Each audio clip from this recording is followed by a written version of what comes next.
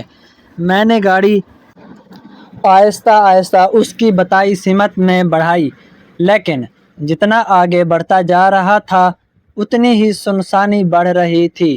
نہ کوئی چراغ، نہ کوئی مکان، نہ کوئی انسان، دور دور تک اندھیرا ہی اندھیرا اور ہوا کا شور تھا۔ مجھے کچھ عجیب سا ڈر لگنے لگا، لیکن پھر بھی میں نے خود کو حوصلہ دیا کہ شاید واقعی وہ مجبور ہے اور جھونپڑی چھپی ہوئی ہے۔ آخر ہم ٹیکسی ڈرائیور لوگوں کی ہر قسم کے حالات میں لوگوں کے پاس جانا پڑتا ہے۔ کافی دیر چلنے کے بعد وہ مجھے ایک ایسے مقام پر لے آئی جو بالکل ویران تھا۔ وہاں نہ کوئی بستی تھی، نہ کوئی روشنی، صرف خاموشی اور اندھیرا چھایا ہوا تھا۔ اس نے آہستہ سے کہا، ادھر گاڑی روک دیں۔ میں نے گاڑی ایک طرف روک دی اور سوچا کہ اب وہ اپنی جھونپڑی دکھائے گی، لیکن اچانک اندھیروں سے کچھ لوگ نکل کر سامنے آ گئے۔ وہ پہلے سے وہاں چھپے بیٹھے تھے۔ ان سب کے ہاتھوں میں ہتھیار تھے اور ان کے تیور دیکھ کر صاف لگ رہا تھا کہ وہ کسی کمین گاہ میں چھپے ہوئے تھے۔ جیسے ہی گاڑی رکی، انہوں نے مجھے گھیر لیا اور دھکیل کر نیچے اتار دیا۔ میرا دل دھک دھک کرنے لگا۔ میں نے مزاحمت کی، لیکن وہ تعداد میں زیادہ تھے اور ان کے ہاتھوں میں ڈنڈے اور چاقو جیسے ہتھیار تھے۔ میں ان سے ٹکرانے کے قابل نہ تھا۔ انہوں نے سب سے پہلے میری جیبیں ٹٹولیں اور پرس نکال لیا، پھر ویسے ہی خالی ہاتھ۔ اس میں کچھ نہ کچھ تھا، لیکن پھر بھی انہوں نے نفرت سے مجھے دھکا دیا اور کہا کہ خالی پرس رکھ کے گھومتے ہو۔ اس کے بعد انہوں نے میرے ہاتھ سے گھڑی اتار لی اور جیبوں میں کچھ تھوڑا بہت سا پیسہ تھا، سب کچھ چھین لیا۔ پھر انہوں نے گاڑی کی چابی بھی مجھ سے چھین لی۔ میری سانسیں رکنے لگیں، میرا دل بیٹھ گیا، کیونکہ یہ ایک گاڑی ہی میرا سب کچھ تھی۔ میری روزی روٹی کا واحد ذریعہ یہی ٹیکسی تھی۔ میں نے ہاتھ جوڑ کر کہا کہ گاڑی لے مت جاؤ، یہ میرا سب کچھ ہے، لیکن وہ ظالموں کی طرح ہنسنے لگے اور کہا کہ ہمیں تیری کوئی پرواہ نہیں، ہمیں جو چاہیے تھا وہ لے لیا۔ میں زمین پر گرا ہوا بے بس دیکھ رہا تھا کہ وہ لڑکی کب کی غائب ہو گئی تھی۔ اب مجھے یقین ہو گیا کہ وہ انہی کے ساتھ ملی ہوئی تھی اور یہ سب ایک جال تھا۔ وہ معصوم اور مجبور بن کر مجھے یہاں تک لائی اور پھر مجھے ان کے حوالے کر کے کہیں اوجھل ہو گئی۔ وہ ایک شکار کرنے والی تھی اور میں ایک سادہ دل ڈرائیور شکار بن گیا تھا۔ میری آنکھوں کے سامنے میری گاڑی لے کر وہ سب ہنستے ہوئے روانہ ہو گئے۔ وہ میری اپنی گاڑی تھی جس کے لیے میں نے دن رات محنت کی تھی، جس پر میرا پسینہ گرا تھا اور جو میرا سب کچھ تھی، لیکن اب وہ میرے ہاتھ سے نکل گئی۔ میں سڑک کے کنارے کھڑا سوچ رہا تھا کہ آج کا دن کس قدر بڑا گزرا ہے۔ صبح سے سواری نہیں ملی تھی اور شام کو ایک سواری ملی تو وہ میرے سب کچھ لے کر چلی گئی۔ اب میرے پاس نہ پرس رہا، نہ گھڑی، نہ چابی، نہ گاڑی اور نہ ہی واپسی کا کوئی سہارا۔ مجھے پیدل واپسی جانا تھا، وہ بھی ایسے علاقے میں جہاں قدم قدم پر خطرہ تھا، کیونکہ یہ علاقہ ویسے بھی محفوظ نہیں تھا۔ لوگ کہتے تھے کہ یہاں جرائم پیشہ لوگ رہتے ہیں، لیکن میں اپنی بدقسمتی سے خود یہاں آ گیا تھا۔ اب میرے پاس بس خالی ہاتھ اور بے بسی تھی اور واپسی کی تھکی ہوئی اور خوف زدہ راہ باقی تھی۔ جب میں گاڑی سے اتر کر واپس آ رہا تھا تو میرا ذہن بوجھل تھا اور دل شکستہ تھا۔ مجھے راستے کا اندازہ بھی نہیں ہو رہا تھا، لیکن پاؤں خود بخود آگے بڑھتے جا رہے تھے۔ ایک جگہ پہنچا تو سامنے قبرستان کی دیوار نظر آئی اور مجھے احساس ہوا کہ اب اسی کے ساتھ ساتھ چلنا پڑے گا۔ قبرستان کا نام سن کر ہی عام لوگ ڈر جاتے ہیں اور اب میں خود رات کے اندھیرے میں اس کے پہلو سے گزر رہا تھا۔ بارش کے بعد فضا میں نمی اور ٹھنڈک تھی اور درختوں کے پتوں سے پانی کے قطرے ٹپک رہے تھے۔ میں نے اپنے دل کو سمجھایا کہ ڈرنے کی کوئی بات نہیں، لیکن پھر بھی اندر ہی اندر ایک عجیب سا خوف سر اٹھا رہا تھا۔ میں نے خود سے کہا کہ مصیبت کبھی اکیلی نہیں آتی۔ ابھی گاڑی لٹی اور اب قبرستان کے اندھیروں میں چلنا ہے۔ جیسے ہی میں قبرستان کی دیوار کے ساتھ ساتھ آگے بڑھ رہا تھا، مجھے لگا جیسے کوئی میرے پیچھے آہستہ آہستہ چل رہا ہے۔ قدموں کی چاپ سنائی دینے لگی۔ میں نے دل ہی دل میں دعا مانگی کہ یا اللہ خیر ہو، کہیں کوئی چیز میرا پیچھا نہ کر رہی ہو، کیونکہ ایک عام انسان کو ایسی ہی سوچیں ڈراتی ہیں۔ میرا دل دھڑکنے لگا اور مجھے یقین سا ہونے لگا کہ واقعی کوئی میں نے ایک دم پلٹ کر دیکھا تو میری جان نکل گئی۔ میرے سامنے وہی لڑکی کھڑی تھی جو تھوڑی دیر پہلے مجھے اس مقام پر لے گئی تھی جہاں میری گاڑی چھن گئی تھی۔ میں نے حیرانگی اور غصے میں کہا، تم یہاں کیا کر رہی ہو؟ تمہاری وجہ سے میرا سب کچھ لٹ گیا، اب میرے پیچھے کیوں پڑی ہو؟ میرا دل چاہ رہا تھا کہ اس پر ہاتھ اٹھاؤں، ایک زوردار تھپڑ مار دوں، لیکن پھر خیال آیا کہ عورت ذات پر ہاتھ نہیں اٹھانا چاہیے۔ میں نے غصے سے کہا کہ تمہاری وجہ سے میری زندگی برباد ہو گئی ہے۔ اس نے روتے ہوئے کہا کہ مجھے ڈر لگ رہا ہے۔ میں نے طنزیہ انداز میں کہا کہ اب ڈر لگ رہا ہے؟ جب مجھے اندھیروں میں گھسیٹ کر ان لوگوں کے حوالے کر رہی تھی تب ڈر نہیں لگ رہا تھا؟ اس نے کانپتی آواز میں کہا کہ ان لوگوں نے مجھے کہا تھا کہ یہ کام کر دو تو ہم تمہیں 1500 روپے دیں گے۔ میرے گھر میں ماں اور باپ بھوکے بیٹھے ہیں، اس لیے میں نے یہ سب کیا۔ میں نے کہا تم پھر بھی جھوٹ بول رہی ہو، مجھے کوئی کہانی سنا رہی ہو۔ اس نے کہا نہیں، میں ان لوگوں کو نہیں جانتی، میں بس ان کے کہنے پر چل پڑی، کیونکہ اگر میں انکار کرتی تو شاید وہ میرے ساتھ کچھ برا کرتے۔ میری مجبوری تھی، مجھے معاف کر دو۔ میں نے تلخی سے کہا کہ معاف کر دوں۔ میری گاڑی چلی گئی، میرا سب کچھ برباد ہو گیا۔ وہ گاڑی میرے بابا کی یادگار تھی جسے انہوں نے بڑی محنت سے بنوایا تھا اور تم کہہ رہی ہو کہ معاف کر دوں۔ وہ کہنے لگی کہ مجھے کیا خبر تھی کہ ایسا ہوگا، میں تو خود اپنی جان کے ڈر سے مجبور ہو گئی تھی۔ اگر میں انکار کرتی تو وہ لوگ مجھے نقصان پہنچاتے۔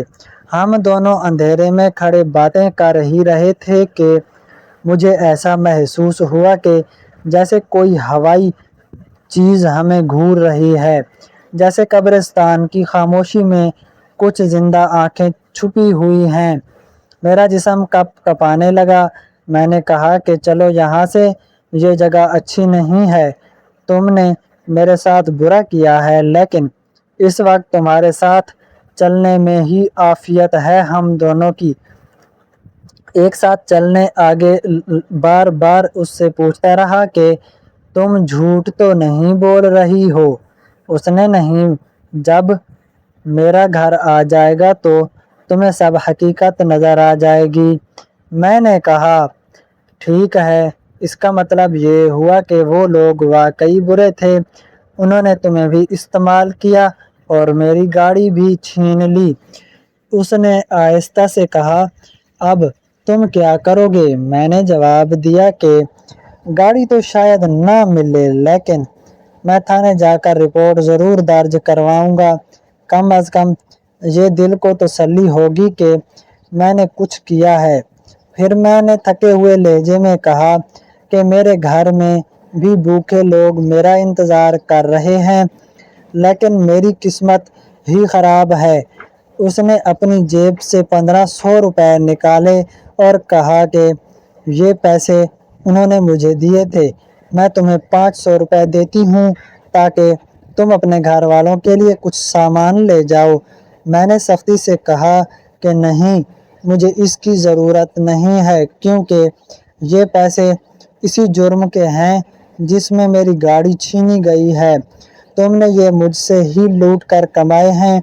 وہ خاموش ہو گئی اور اس کی آنکھوں میں شرمندگی اتر آئی۔ پھر ہم خاموشی سے چلتے رہے۔ اندھیرا مزید بڑھ گیا تھا اور راستہ طویل لگ رہا تھا۔ کافی دیر بعد ہمیں دور سے ایک دکان کی روشنی نظر آئی۔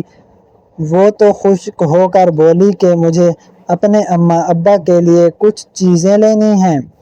میں نے کہا چلاؤ، پیسے تمہارے پاس ہیں، لے لو۔ دکاندار مجھے دیکھے گا تو اسے اچھا نہیں لگے گا کہ ایک لڑکی اکیلی چیزیں خریدنے۔ میں کہا کہ تم بتاؤ کیا لینا ہے، میں لے دیتا ہوں۔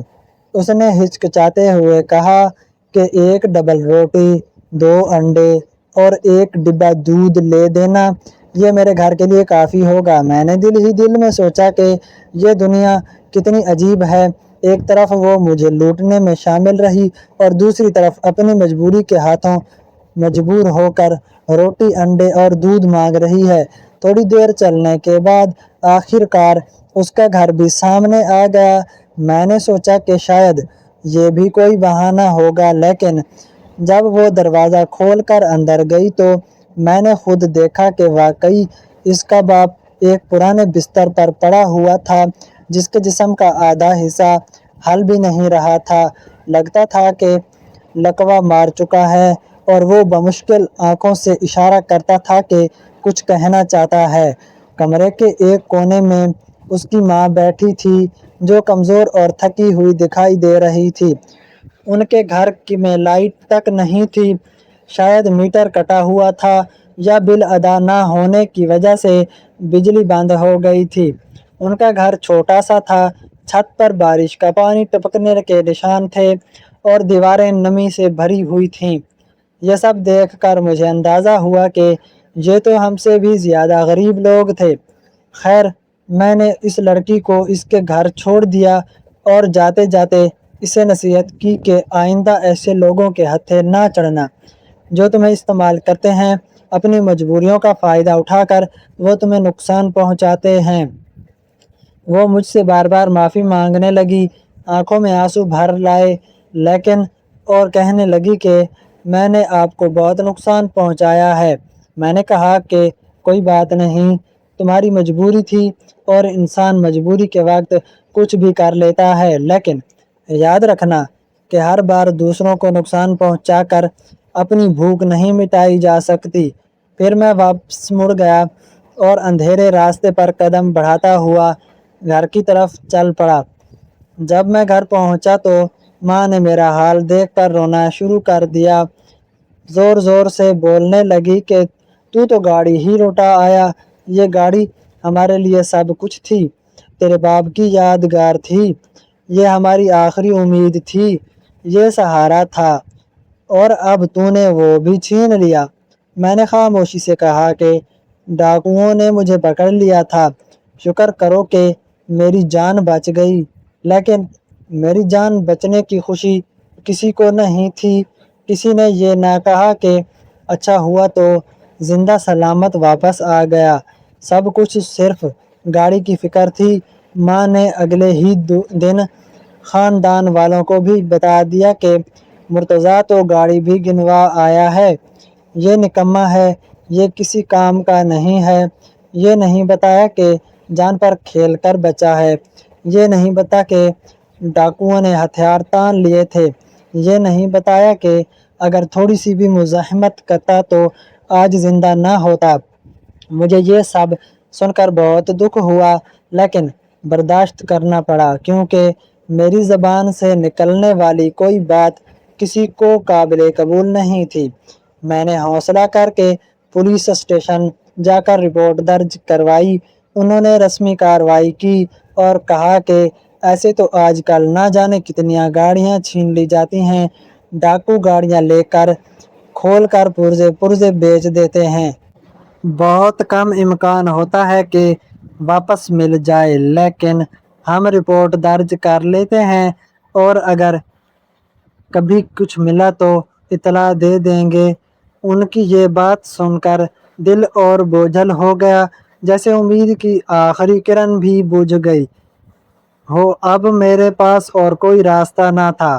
سوچا کہ اگر گاڑی چلی گئی ہے تو اب بھی ہمت نہیں چھوڑنی چاہیے۔ مزدوری کروں گا، کسی کے لیے کام کروں گا تاکہ چار پیسے تو آئیں، گھر میں ماں اور بہنیں بھوکی نہ رہیں۔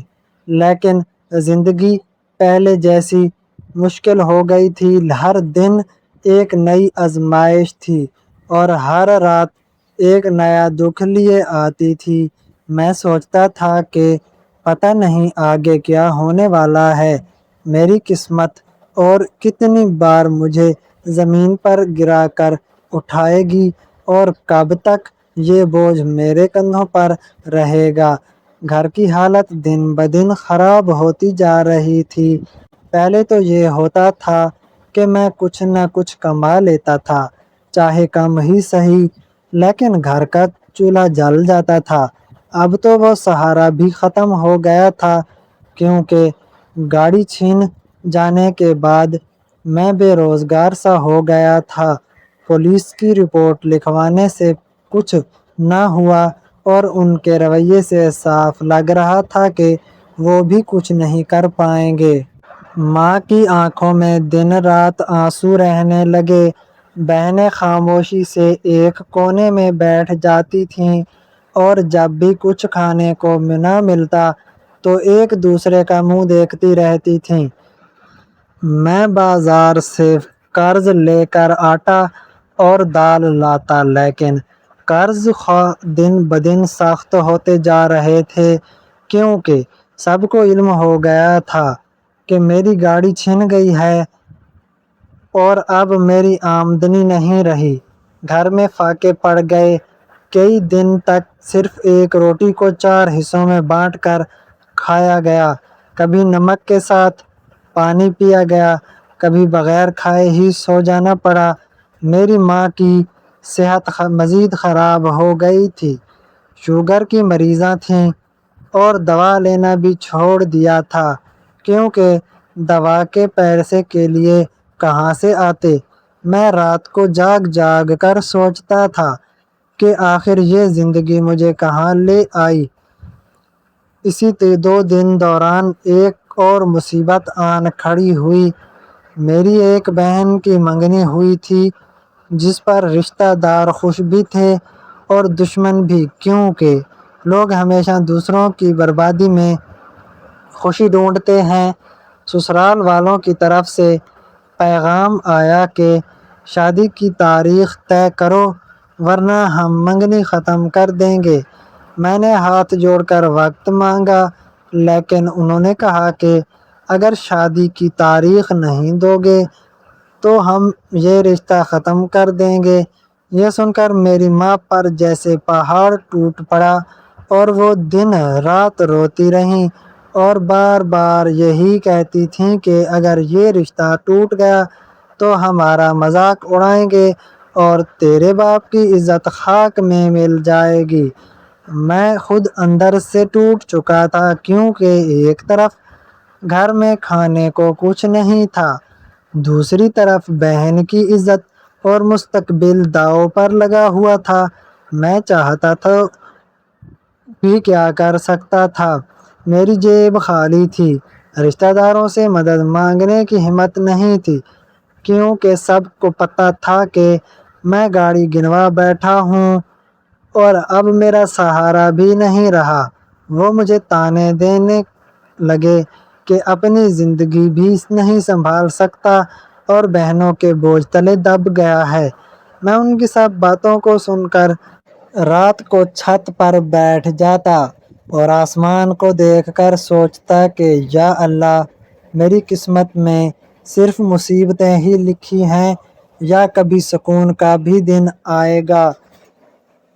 اب حالت یہ تھی کہ گھر کا چولہا بجھ چکا تھا، لیکن شادی کے خطرے میں تھی، ماں کی صحت جواب دے رہی تھی اور میں بے یار و مددگار ان سب کے بیچ پھنس گیا تھا۔ مجھے ایسا لگ رہا تھا جیسے میرا وجود بس دوسروں کے لیے قربانی دینے کے لیے بنا گیا ہے اور بدلے میں مجھے ذلت اور رسوائی کے سوا کچھ نہیں ملا تھا۔ زندگی نے مجھے اتنا ذلیل کر دیا تھا کہ کبھی کبھی لگتا تھا اب سانس لینا بھی بوجھ ہے۔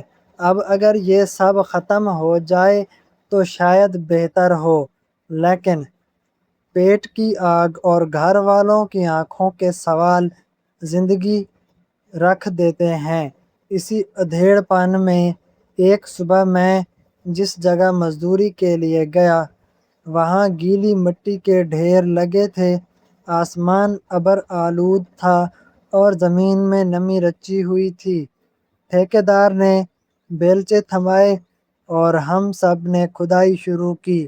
میں نے بیلچہ زور سے مارا تو نیچے سے ایک الگ سی آواز آئی، جیسے لوہے پر ضرب پڑی ہو یا کسی ڈبے پر۔ میں چونک گیا، پھر ایک اور وار کیا تو آواز پھر ویسی ہی آئی۔ میرا دل تیزی سے دھڑکنے لگا۔ میں نے ایک کونے کی مٹی آہستہ سے ہٹائی تاکہ باقی مزدوروں کی نظر نہ پڑے۔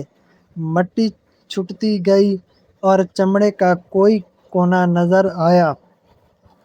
میں نے ہاتھ ڈال کر کھینچا تو ایک چمڑے کا بیگ میرے ہاتھ میں آ گیا۔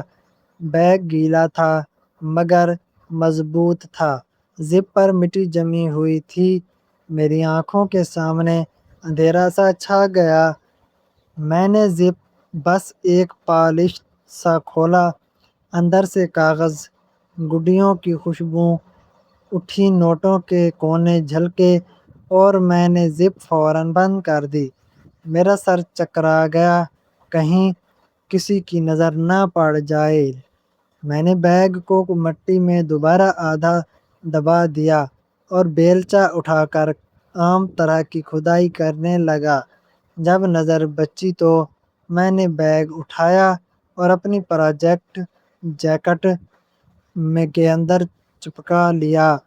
پھر میں نے پانی پینے کا بہانہ کیا اور سائیڈ پر بنی جھاڑیوں کی طرف چل پڑا۔ دل زور زور سے دھڑک رہا تھا، میں ڈرتا بھی تھا اور خوش بھی تھا۔ میں نے ایک دم فیصلہ کیا کہ سیدھا گھر جانا ہے۔ میں نے ٹھیکیدار سے کہا، طبیعت خراب ہے، مجھے جانے دو۔ اس نے ہاتھ کے اشارے سے جانے دیا۔ میں وہاں سے نکل آیا۔ پہنچ کر سیدھا اپنے کمرے میں گیا، دروازہ اندر سے کنڈی لگا دی، بیگ کو چارپائی پر رکھا اور ہاتھ کانپتے ہوئے زپ کھولی۔ اندر نوٹوں کی گڈیاں ترتیب سے رکھی تھیں، کچھ نئی تھیں، کچھ پرانی تھیں، ربڑ سے بندھی ہوئی تھیں۔ اوپر کے کاغذ پر کوئی نشان نہیں تھا۔ مجھے لگا یہ کسی کا کالا دھن ہے جو اس نے زمین میں چھپا دیا ہے۔ اتنے پیسے میں نے کبھی ایک ساتھ نہیں دیکھے تھے۔ میں نے خود کو 2-3 ہلکے تھپڑ مارے کہ کہیں یہ خواب نہ ہو۔ اگر خواب ہے تو جاگ جاؤ، مگر آنکھ مکمل کھلی تھی۔ میں نے چادر لپیٹی اور کمرے کے گوشے میں رکھی۔ پرانی پیٹی کے کھولی، اس پیٹی کی تہہ ڈھیلی تھی۔ میں نے تختہ اٹھایا اور نیچے ایک خشک جگہ تھی۔ پھر میں نے گڈیاں الگ الگ کر کے کپڑے میں لپیٹیں اور تہہ کے نیچے دبا دیں۔ تختہ سیدھا تھا کیا اور اوپر سے پرانے کپڑے اور کتابیں رکھ دیں تاکہ کوئی شک نہ کرے۔ اب عقل سے کام لینا تھا۔ میں نے فیصلہ کیا کہ پیسے تھوڑے تھوڑے کر کے استعمال کروں گا تاکہ کسی کو خیال نہ ہو۔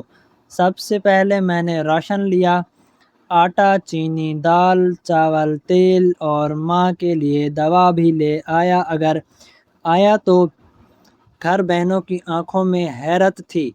ماں نے پوچھا یہ سب کہاں سے آیا؟ میں نے کہا مزدوری زیادہ ملی ہے آج، ٹھیکیدار نے 2 دن کے پیسے ایک ساتھ دیے ہیں۔ ماں کے چہرے پر کچھ دیر بعد سنجیدگی اور دھند چھٹ گئی اور ایک نرم سی روشنی اتر آئی۔ اس رات عرصے بعد ہمارے چولہے کی آنچ نے گھر میں خوشبو بھر دی تھی۔ اگلے دن میں نے قرض خواہوں کو تھوڑا تھوڑا لوٹانا شروع کیا تاکہ ان کی زبانیں بند رہیں۔ پھر میں نے بہنوں کے لیے 2-2 جوڑے لیے اور جوتے بھی لیے۔ وہ ہنس پڑیں تو مجھے لگا جیسے گھر کی دیواروں پر سے نمی اتر گئی ہے۔ منگنی والوں کی طرف سے پھر پیغام آیا کہ تاریخ دو ورنہ منگنی توڑ دیں گے۔ میں نے دھیان سے بات سن کر کہا 2 مہینے بعد کی تاریخ رکھ لیں، ہمیں تیاری کرنی ہے۔ وہ پہلے تیز لہجے میں بولے، پھر مان گئے۔ میں نے شکر ادا کیا کہ وقت ملا ہے۔ میں نے اگلا قدم بھی سوچ لیا، سمجھ رکھا تھا کہ ہم اس محلے سے آہستہ آہستہ نکل آئے ہیں۔ میں نے دوسری بستی میں ایک چھوٹی دکان دیکھ رکھی تھی، کرایہ کم تھا۔ میں نے ایڈوانس دے کر قبضہ کر لیا ہے اور جنرل اسٹور کے لیے ریک اور ترپال اور چند ڈبے خرید لیے۔ پہلا دن دکان کھولی تو صرف گاہک آئے۔ شام کو حساب لگایا تو پتہ چلا کہ خرچے زیادہ ہیں، آمدن کم ہے۔ مگر میں نے ہمت نہیں ہاری۔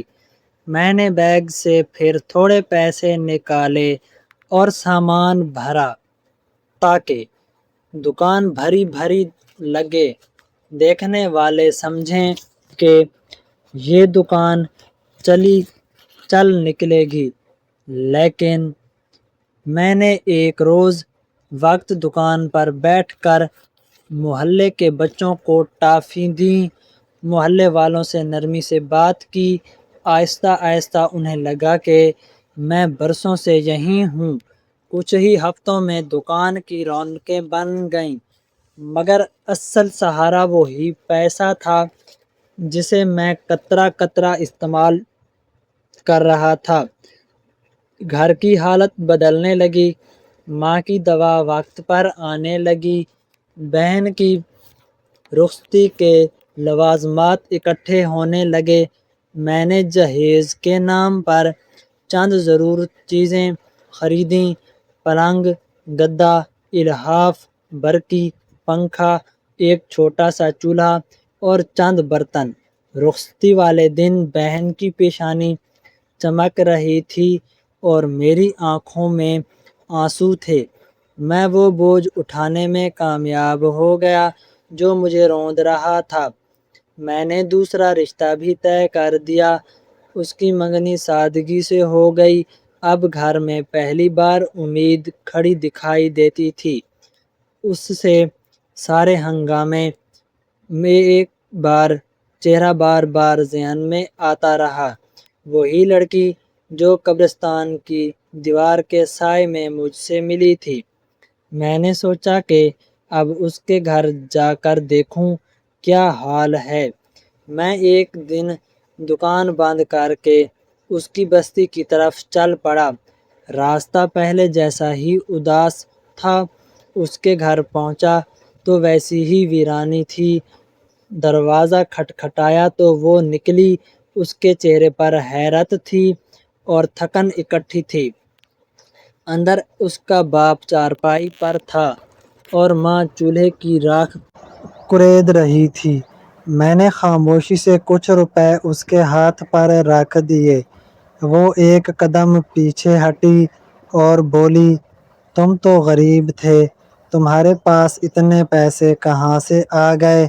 میں نے سر جھکا کر کہا، اللہ نے مدد بھیج دی ہے۔ میری مشکل کٹ گئی تو میں سوچا تمہارا حصہ بھی دے دوں۔ اس نے آنکھ بھر کر مجھے دیکھا، پھر آہستہ سے کہا، شکر ہے کہ تم پر آسانی آئی ہے۔ میں نے زیادہ بات نہیں کی کیونکہ راز زبان پر آ جائے تو راز نہیں رہتا۔ میں نے انہیں راشن اور دوا کے لیے کہہ دیا اور واپس ہو لیا۔ گھر آ کر میں دیر تک سوچتا رہا کہ میں نے اس لڑکی کے ساتھ سختی بھی کی اور اسی کی وجہ سے میں اس امتحان میں گرا، مگر میں دیکھ رہا ہوں کہ وہ بھی مجبور تھی۔ اس کی ماں کے ہاتھ کانپتے ہیں، اس کے باپ کے لبوں پر بول رکے ہیں، اس کا گھر رات کے اندھیرے میں ڈوبتا ہے۔ پھر مجھے خیال آیا کہ اگر میں اس کے ساتھ نکاح کر لوں تو ایک گھر بچ جائے گا اور میرے دل کی وہ کانٹے دار خلش بھی شاید نکل جائے۔ میں نے ہمت کر کے ماں سے بات شروع کی۔ میں نے کہا، اماں، ایک لڑکی ہے، میں اس سے نکاح کرنا چاہتا ہوں۔ ماں نے میری طرف دیکھا اور پوچھا، کون ہے؟ میں نے اس کی مجبوری بتائی، اس کے گھر کا حال بتایا اور کہا کہ میں اسے عزت کے ساتھ اپنے گھر لانا چاہتا ہوں۔ ماں نے کچھ دیر خاموشی اختیار کی، پھر بولی کہ رشتہ کرنا ہے تو ہمیں جہیز بھی دیکھنا ہوگا، لوگ زبان دراز ہوتے ہیں۔ میں نے مسکرا کر کہا کہ جہیز دیں گے اور دل میں سوچ لیا کہ سارے سامان میں خود لاؤں گا، جو کچھ لاؤں گا اسی گھر میں رہے گا، اس کے نام کا جہیز ہوگا، مگر ہمارے ہی گھر میں لگے گا، پلنگ بھی یہیں ہوگا، برتن بھی یہیں رہیں گے، پنکھا بھی یہیں چلے گا۔ اس طرح کسی کو تانے دینے کی گنجائش نہ بچے گی۔ میں نے ماں سے کہا کہ عزت اس لڑکی کی بھی ہے اور ہماری بھی ہے، ہم اسے عزت دیں گے تو رب ہمیں عزت دے گا۔ ماں نے میری آنکھوں میں دیکھا، ان کی آنکھوں میں نمی سی چمکی، پھر انہوں نے سر ہلایا اور آہستہ سے کہا کہ ٹھیک ہے، پھر رشتہ پکا کرا دیتی ہوں تیرا۔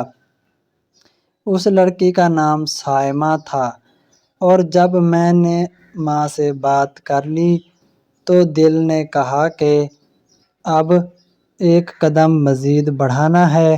میں اکیلا اس کے گھر گیا، دروازے پر دستک دی تو صائمہ کی ماں نے آہستہ سے دروازہ کھولا۔ ان کے چہرے پر تھکن بھی تھی اور وقار بھی۔ اندر صحن میں بوسیدہ دری بچھی تھی اور چولہے کی راکھ میں نیم گرم راکھ کی لالی دبی تھی۔ سائمہ کی باپ کی چارپائی ایک سائے میں رکھی تھی اور ان کے چہرے کی جلد پر درد لکھا تھا۔ میں نے سلام کیا اور نیت صاف رکھی، اپنی بات رشتہ لے کر آنا چاہتا ہوں اور نکاح چاہتا ہوں، اور لڑکی عزت سے میرے لیے سب سے قیمتی چیز ہے۔ سائمہ اندر سے نکلی تو اس کی نظریں جھکی ہوئی تھیں اور آواز بہت نرم تھی۔ میں نے مختصر سا ماضی کھولا کہ پہلی ملاقات کی تلخی میرے دل پر بوجھ ہے اور میں چاہتا ہوں کہ اس تلخی کو عزت اور ذمہ داری سے مٹا دوں۔ اس کے ہونٹ ہلے تو بس اتنا بولا کہ ماں باپ راضی ہو تو مجھے بھی کوئی اعتراض نہیں۔ میں نے جاتے ہوئے کہا کہ میں جلد اپنی ماں کو لے کر آؤں گا اور پورے طریق سے بات کریں گے۔ دوسرے دن دکان جلدی بند کی اور ماں کو ساتھ لیا۔ میں نے ماں کے لیے نیا دوپٹہ خریدا اور دکان سے بسکٹ اور چائے کی پتی کی 2 چھوٹی پڑیاں بنوائیں تاکہ خالی ہاتھ نہ جائیں۔ راستے بھر ماں کے سوال تھے کہ لڑکی کیسی ہے اور گھر کیسا ہے اور خاندان کیسا ہے۔ میں ہر سوال کے جواب میں یہی کہتا گیا کہ نیت اچھی ہو تو رب راستہ کھول دیتا ہے۔ ہم ان کے دروازے پر پہنچے تو سائمہ کی ماں نے خوش دلی سے استقبال کیا اور ایک معمولی سی چٹائی پر ہمیں بٹھا دیا۔ میں نے سامان ان کے حوالے کیا تو ان کی آنکھوں میں نمی سی آ گئی۔ سائمہ پردے سے ذرا ہٹ کر بیٹھی تھی۔ ماں نے سوال کیا کہ جہیز کا کیا ہوگا؟ میری ماں نے میری طرف دیکھا اور پھر نرم لہجے میں کہا کہ ہمیں جہیز سے زیادہ عزت چاہیے اور گھر بسانے کا ارادہ چاہیے۔ میں نے اپنی طرف سے عہد کیا کہ میں سائمہ کے ماں باپ کا بھی خیال رکھوں گا، دوا دارو میں ہاتھ بٹاؤں گا، گھر کی مرمت میں ساتھ دوں گا، بجلی کاغذ بنوانے میں مدد کروں گا۔ سائمہ کے باپ نے کمزور ہاتھ اٹھا کر دعا کی۔ صورت میں جنبش تھی تو میرے دل میں ایک نرمی پھیل گئی۔ تیسرے مرحلے میں تاریخ کا سوال آیا تو ہم نے سادگی کو اختیار کیا۔ محلے کی مسجد میں نکاح طے ہوا۔ گواہوں میں میرا ایک پرانا ساتھی اور محلے کا ایک بزرگ شامل ہوئے۔ حق مہر میں نے 50,000 کی نیت باندھی کہ یہ سائمہ کا حق ہے اور یہ رقم اسی کی امانت رہے گی۔ نکاح کے بعد مسجد کے صحن میں چند گلاس چائے اور 2 پلیٹیں بسکٹ رکھ دی گئیں۔ دعا ہوئی تو جیسے میری کمر سے برسوں کا بوجھ اتر گیا۔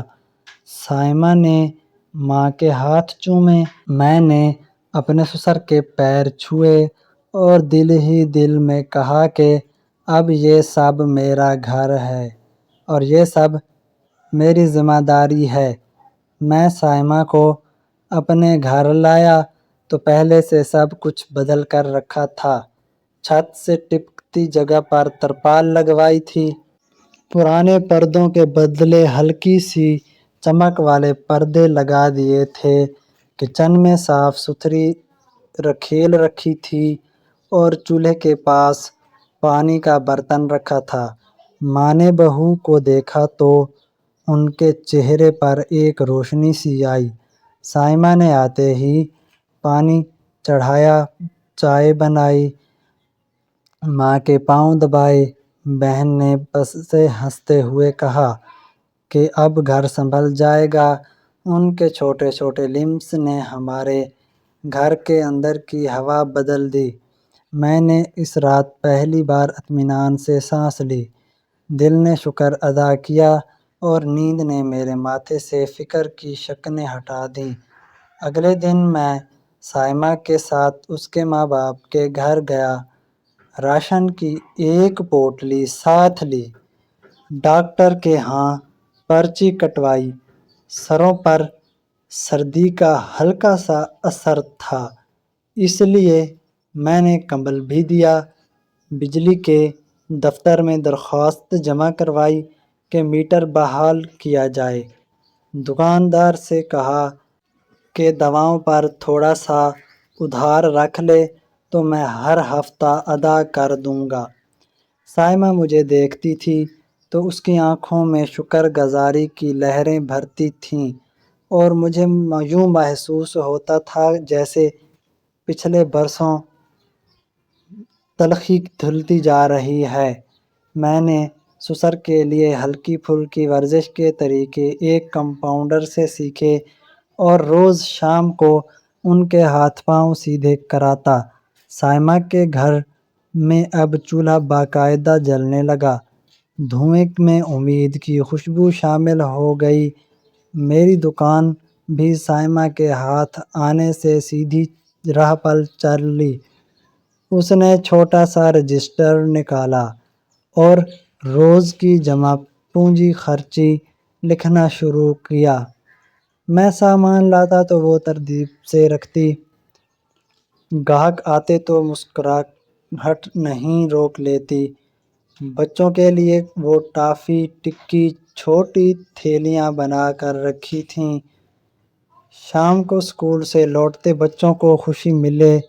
دکان کی آمدن اب آہستہ آہستہ سچی آمدن بننے لگی، اور میرا دل صاف ہونے لگا کہ اب میرا گھر اس پیسے کے بغیر بھی چل پڑے گا جو زمین کی تہ سے ملا تھا۔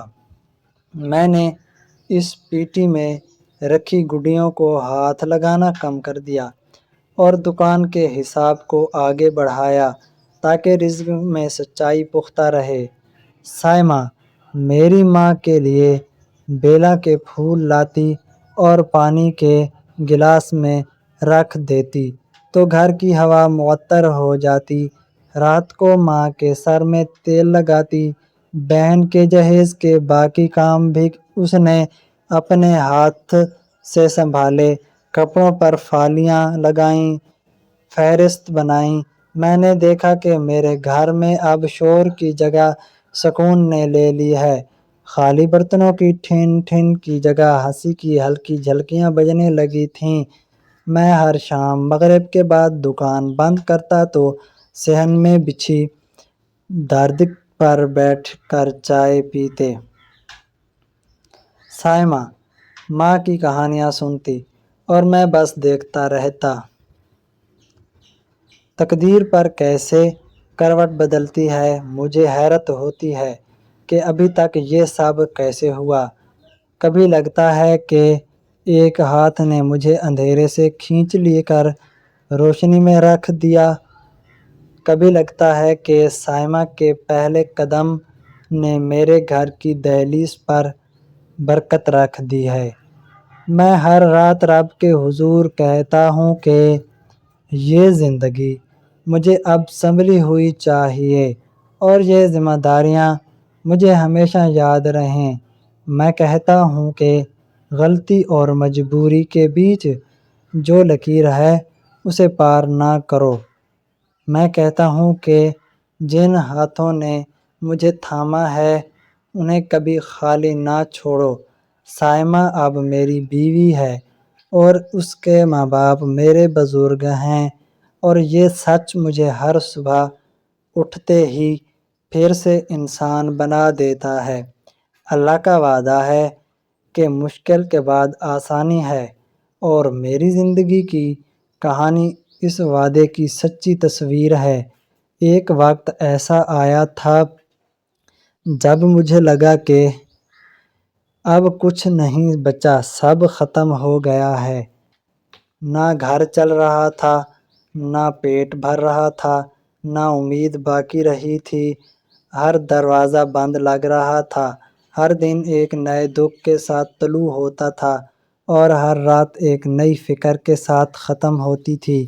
میں نے خود کو اتنا بے بس اور کمزور محسوس کیا کہ کئی بار لگا کہ اب سب ختم کر دینا چاہیے، لیکن انسان کی ہمت جب ٹوٹتی ہے تو اسی وقت اللہ اپنی رحمت کا ہاتھ آگے بڑھاتا ہے۔ میرے ساتھ بھی یہی ہوا۔ میری ہمت ٹوٹنے ہی والی تھی کہ اللہ نے میرے لیے وہ راستہ کھول دیا جس کا تصور بھی نہیں تھا۔ جب سائمہ میری زندگی میں آئی تو میں نے پہلی بار محسوس کیا کہ مشکل کے بعد واقعی آسانی ہے۔ ایک گھر جو ہر وقت خاموش اور ویران سا رہتا تھا، وہاں ہنسی کی آوازیں آنے لگیں۔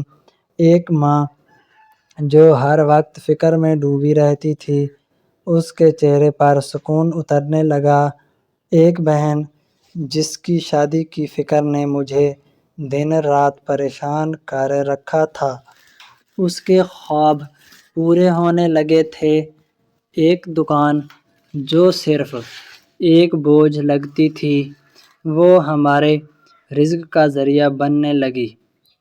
یہ سب کچھ ایسے ہوا جیسے اللہ نے میری زندگی میں ایک نیا باب کھول دیا ہو۔ میں نے یہ راز ابھی تک صرف سائمہ کو بتایا ہے، اپنی ماں کو بھی نہیں، کہ میں نے کہاں سے پیسہ پایا اور کس طرح حالات بدلے، کیونکہ میں جانتا ہوں کہ اگر وہ جان لیتی تو میں ان کے دل میں ایک کانٹا ہمیشہ کے لیے رہتا۔ لیکن سائمہ کو بتانا ضروری تھا کیونکہ وہ میری شریک زندگی ہیں، وہ میرا راز بھی ہے اور میرا سہارا بھی۔ میں نے اسے کہا کہ یہ سب کچھ اللہ کی طرف سے ایک آزمائش تھی اور اللہ نے ہمیں سنبھالنے کے لیے سب کچھ کیا تھا، مگر اس وقت لالچ میں آ کر پاگل ہو جاتا تو شاید یہ سب کچھ میرے ہاتھ سے نکل جاتا اور میں اپنی زندگی برباد کر لیتا۔ میں نے بہت عقل مندی سے کام لیا اور صبر کو اپنا ہتھیار بنایا۔ یہی وجہ ہے کہ آج میرا گھر آباد ہے، میری ماں مطمئن ہے، میری بہن کے خواب قریب ہیں اور سائمہ میری زندگی کی روشنی ہے۔ میں نے اپنی کہانی سے یہ سیکھا ہے کہ مشکل ہمیشہ وقتی ہوتی ہے، لیکن آسانی ہمیشہ کے لیے ہوتی ہے۔ بس انسان کو اپنی نیت صاف رکھنی چاہیے، صبر کے دامن کو نہیں چھوڑنا چاہیے اور ہر حال میں اللہ پر بھروسہ رکھنا چاہیے، کیونکہ اللہ ہی ہے جو ٹوٹے جوڑ دیتا ہے اور خالی ہاتھ کو بھر دیتا ہے۔ ہماری آج کی یہ کہانی آپ کو کیسی لگی؟ کمنٹ باکس میں اپنی رائے کا اظہار ضرور کریں اور ہمارے چینل کو ضرور سبسکرائب کریں۔ شکریہ۔ کل ملتے ہیں ایک کہانی کے ساتھ۔ اللہ حافظ۔